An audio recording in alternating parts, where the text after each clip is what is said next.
Good afternoon everyone. Today we're going to be looking at something a little bit sort of different. We're looking at two very similar yet not similar watches. You'll notice that obviously the idea and the theme behind them is sort of similar, but then the actual colour is almost in reverse. And we're going to be looking at the two of these today, just side by side, to see which, if you're someone that's debating sort of the black and white style watch with those dials, I'm giving you a sort of comparison of two different ones. One that's the black side, one that's the white side, essentially. Just to sort of seeing them side by side can help you decide which variant you like more. And I'm here to sort of help you with that today. So we've got two very different watches. So we've got on the left here. On the left here, we've got the Emporio Armani Racer AR11635. And on the right, we've got my very own Seiko Speedtimer 1969 Recreation SSC 813P0. So this, I'm going to refer to the left one as the Racer and the right as the Speedtimer, just for easy reference. So the Racer, it has a 42mm case diameter, whereas the Speedtimer, I'm going to actually call it Seiko. The Seiko has a 39mm case diameter. In terms of the thickness, they're probably very, very similar in terms of their thickness. There's not a lot to say. The Emporio Armani is just probably slightly bigger, at probably 11.8mm, and I think the Seiko was, I can't remember what the Seiko was, but I think it's slightly bigger. In terms of the price, the Emporio Armani is slightly cheaper, depending on where you get it from, but it's slightly cheaper at £259, whereas the Seiko, that costs probably about twice as much, so it's probably about £590. There's a big jump there, and you've got to sort of justify it with the sort of the jump in price.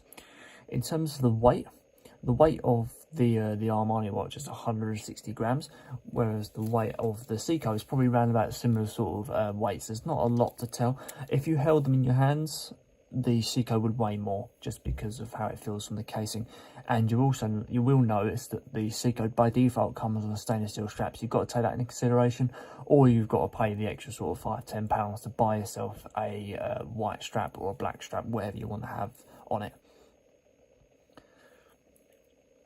So coming down to the actual movements that are inside, the Emporio Armani is a simple quartz chronograph movement, whereas the Seiko is a solar-powered quartz with a caliber of a V192 with a solar power function, so the sun charges the battery over time, and you can see the charge on the dial there. But we'll get onto the dials in a second when we get down to the actual faces.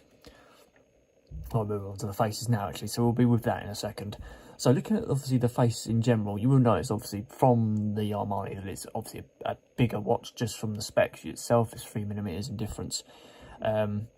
With these ones, with the Emporio Armani, you get the tachometer on the inside, whereas the Seiko, you get a separate jet black finish bezel with that tachometer fixed in place on the outside, and a nice bold white, polar white style dial. The Seiko has 3 dials, so you've got a chronograph timer, which acts as a double dial. So I'm going to show you that now, actually. So you've got, at the moment, you've got the what they call a sort of a EOL battery, so it's a end of life sort of battery thing. This would indicate whether the charge is full or empty. So F for full, E for empty on there. But when you press the chronograph button, you let's try and do this at the same time, actually, for the sake of effect.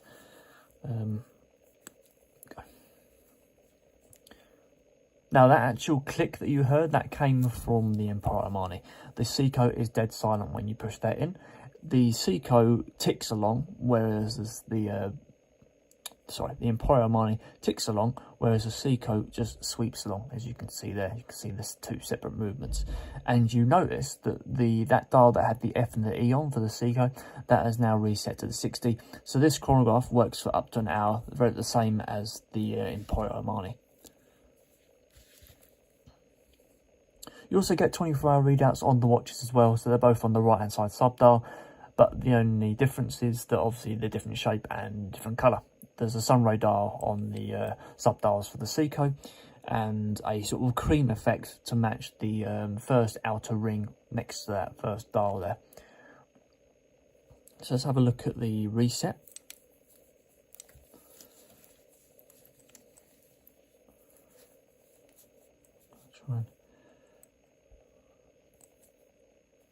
They both sort of wind back into place.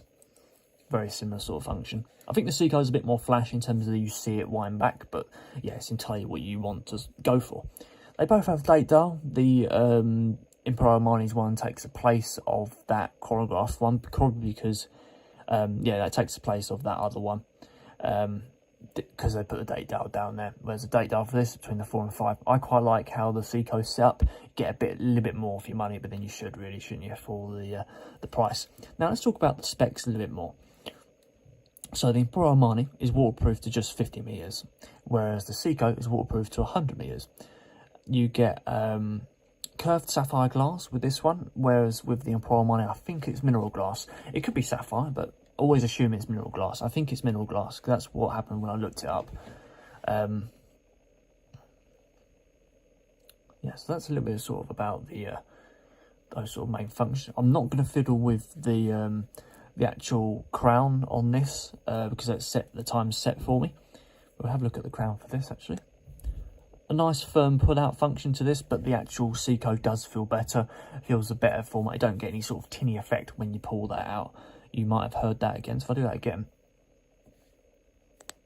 it just sounded a little bit hollow the first time I did that, but you get a nice strong feedback when you turn the hands around, the same as the Seiko. The Seiko feedback is a bit more delicate, but it feels the strength in a different sort of way. This one offers strength in terms of the harshness of the turn. Yeah, and in terms of the sort of date dial rotation, they're both pretty much identical. Actually, looking at the casings, trying to bash them next to each other. You will notice that obviously the Seiko is a bit more sort of dirtier, but the Seiko's got a polish finish on it, whereas the Emporio Armani has a brush finish on it. But one thing I do like about the Armani itself is because you've got this is something the Seiko didn't have. Because you've got a slight bit of curved metal before it goes back to the casing. When you have it side on, you get sort of extra rings when you see it appearing. So because of that indentation, the light catches it differently, so you get a sort of better effect on the side there. I think you get a better definition. It almost blends in with that black strap. I don't know if you guys get that as well, but because of the light, it reflects off at different angles, so you see different colour on the casing there. So coming down to the strap, by default the Seiko would have metal strap, but for the example of today, we're going to be obviously looking at the leather against the silicone. The leather will give you some stretch over time with the increments, whereas the silicone is a bit more sort of brighter in your face, I suppose, and won't offer any sort of stretch over time. I think with some leather straps you can get a quick release similar to silicone, so they're very similar in that sort of way. But I think silicone's probably better with water and stuff like that. The Emporio one the quality of the strap doesn't seem as good compared to the sort of the strap on this, but this is an aftermarket strap, so it's not really fair to compare them on those grounds. They both sort of screw down case back with a sort of line finish on the actual case or dial. I think the Emporio Armani one's a bit more sort of detailed with that colour there. The Seiko's a bit more plain, but the heaviness comes from that Seiko watch. It definitely does feel heavier.